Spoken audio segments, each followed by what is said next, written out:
Welcome back to Outward Home Learning. This is computer science, and the subject we're looking at today is modes of connection. So for this, you're going to have some activities to complete a bit later in the lesson. But first of all, we're going to go over to Mr. Holton, who's going to tell us all about modes of connection. Over to Mr. Holton. When you're connecting to a network these days, you've got a few different options, and which one you pick will sort of depend on the scenario you're in. So two questions you'll immediately ask yourself is, okay, do I need to be able to move around when I'm using this device to communicate with a network? And how many devices do I need to connect together? And we'll go into which one's best for which situation. But let's start off with sort of the easy one, wired connections. You've only got one option that you need to worry about there, one flavor of wired connections, and that is Ethernet. Now, you might have a computer in your house which is connected using a cable to a switch, or you might have some of these at schools where you've got lots of cables sticking out the back of your computers. And what you'll see in your house is that you'll see an actual cable come out the back of your computer and it will connect to, or you might even call it a Wi-Fi router, but this will actually be operating as a switch and a router combined in that sort of situation. And the question is, why might you do that? Why might you use this wire?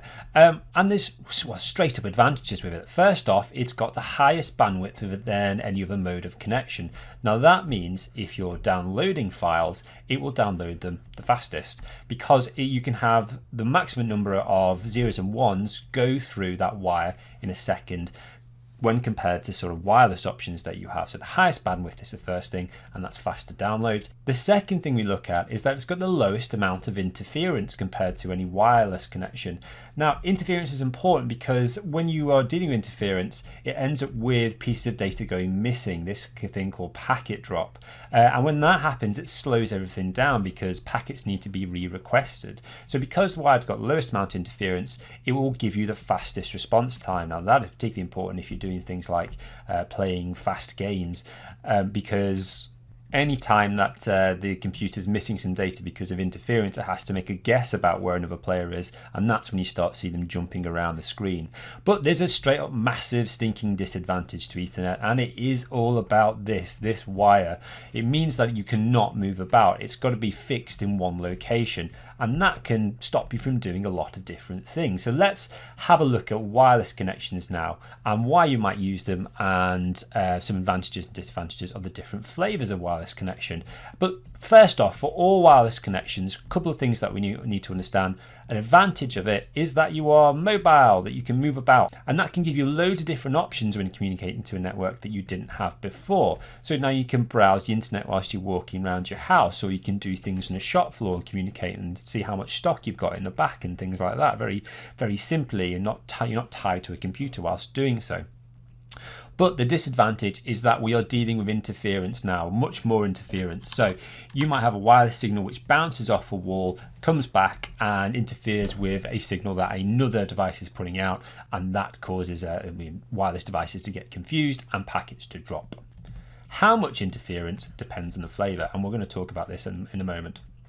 So your first flavor of wireless is Bluetooth, okay? So Bluetooth. And you want to use Bluetooth when you are connecting two devices together, really. That's the main reason that you would use it.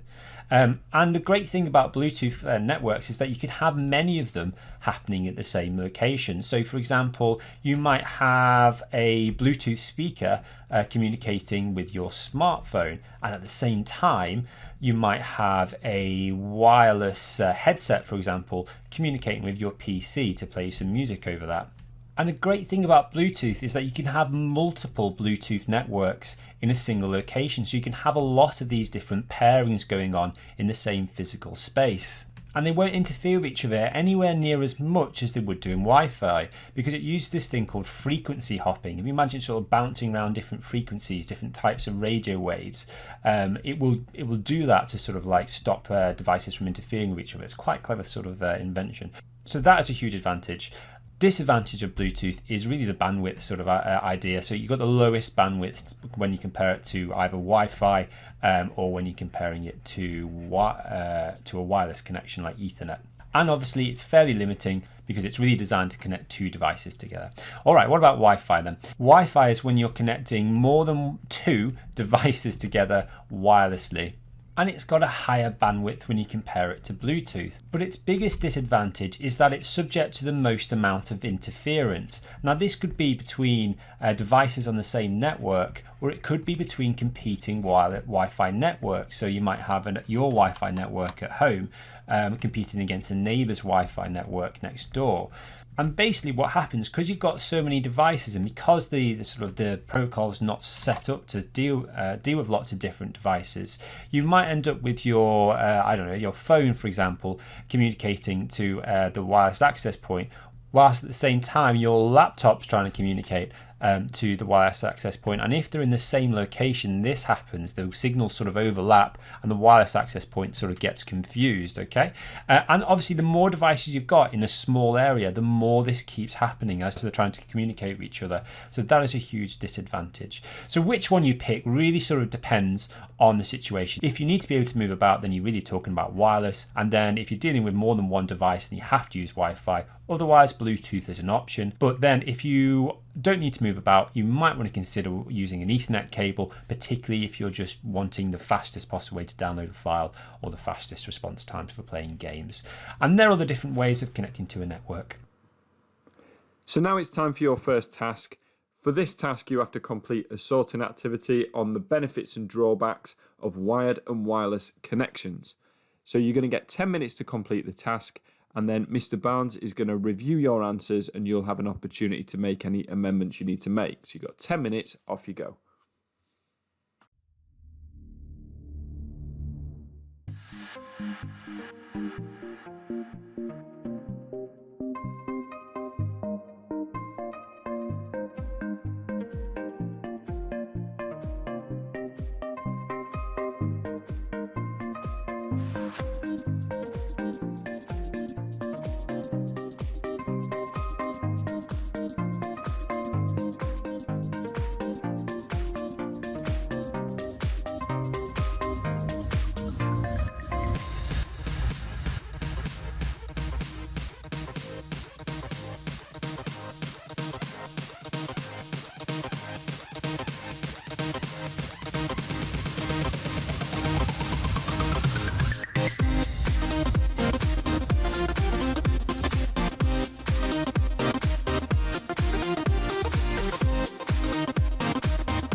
So that is now time up. We're going to go over to Mr. Barnes.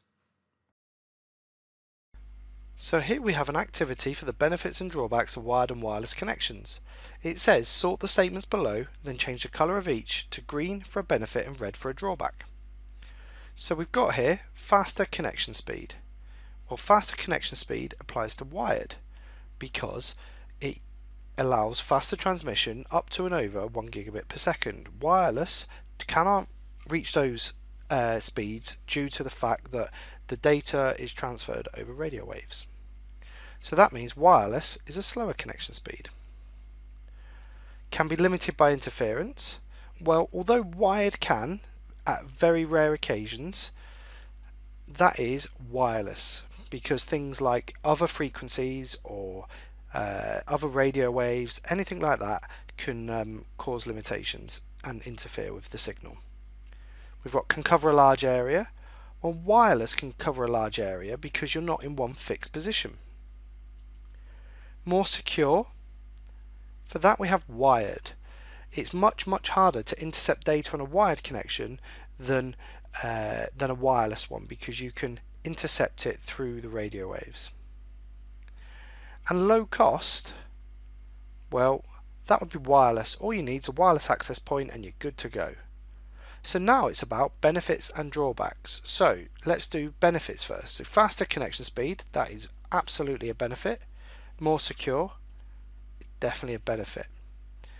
We've got low cost, that's a benefit. And we've got can cover a large area, well, that's a benefit. Can be limited by interference, it's going to be a drawback. And a slower connection speed is also going to be a drawback. So there's your answers for the benefits and drawbacks of wired and wireless connections.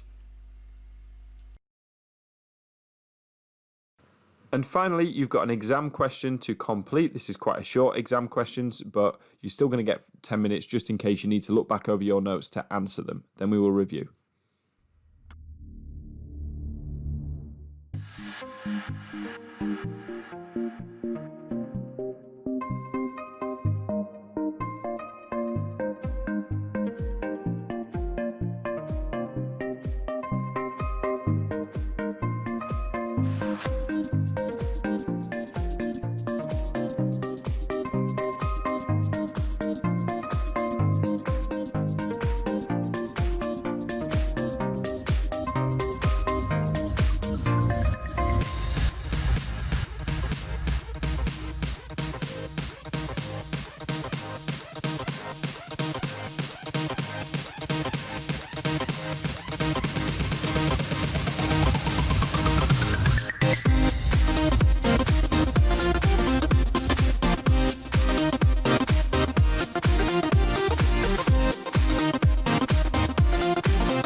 And now we're going to go back over to Mr. Barnes to review those answers. Hopefully you had time to complete them. Make sure you make any amendments you need to make.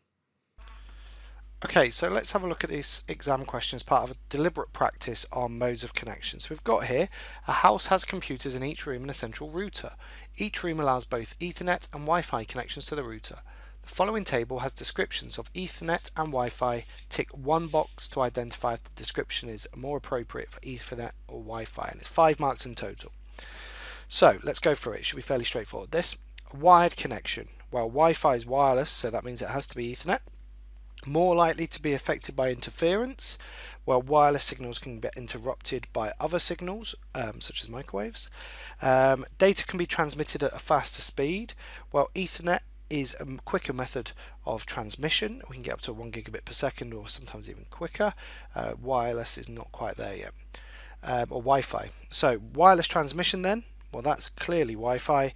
And then shorter transmission range before data is lost. Well, because it could be affected by interference or reduction in signal through walls, that is also going to be Wi-Fi. Now, the mark scheme on this is almost pretty pointless to look at because I've just gone through the answers. However, I think it's worth pointing out here, if there is more than one tick, you don't get a mark for that row. Okay, so if you ticked both, you're not going to get any mark. Now, just very, very quickly, so we've got Ethernet for the first one, Wi-Fi for the second one, Ethernet for the third one, and fourth and fifth are both Wi-Fi for 5 marks. And that's everything you need to know about modes of connection for Computer Science GCSE. Stay tuned, we'll see you next time.